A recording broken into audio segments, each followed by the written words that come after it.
Hvað með samskipti fjölskyldnanna? Eru þið mjög nánar fjölskyldur?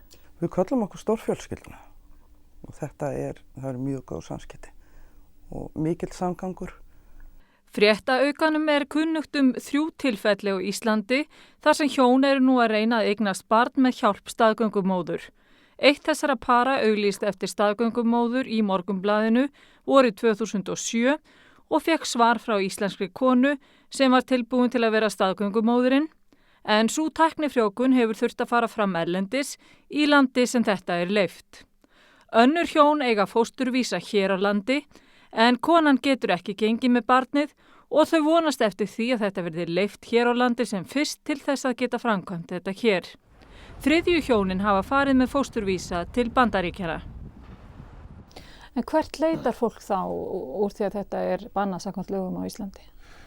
Já, þá leitar fólk til þeirra landa þar sem þetta leyft og það nú ekki mörg lönd kannski nálægt okkur sem að leyfa þetta, en þetta hefur þó verið framkvæmt í Bretlandi og eitthvað í Finnlandi og svo Austur-Evrópu, Grikklandi og svo þegar lengra komið í Austurlöndum og svo náttúrulega Bandaríkjunum. Þar þetta talsveit algengt.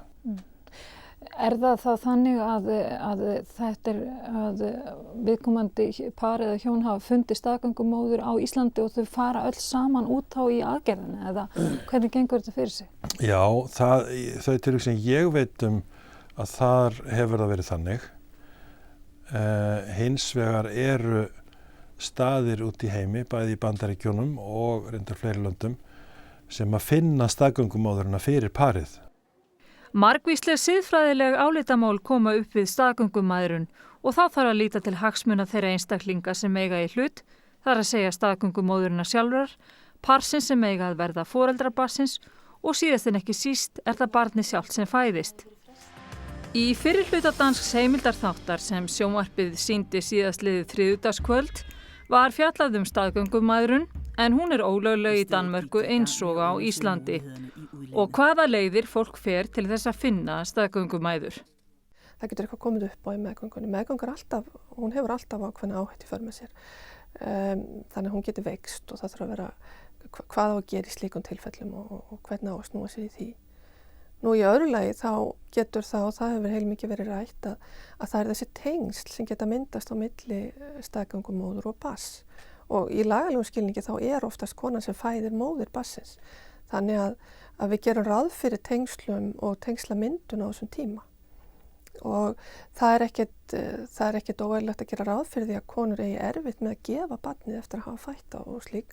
Við þekkjum dæmi slíkt að svona í þessum tilvikum þar sem þetta hefur verið gert, að það hafi komið upp. Nú svo hafa komið upp tilvik líka þar sem að foreldrarnir sem eiga að taka barnið, að þeir gangi út og þeir mæti ekki til þess að taka barnið og hver á þá barnið og svo kannski ekki barnið að uppfylla væntingar. Það kannski eitthvað að barninu eða kemur eitthvað slíkt upp á og hvað á þá að gera. Þú telur betra að þetta sé gert, þetta sé leyft og þetta sé gert hérna heima þá undir eftirliti?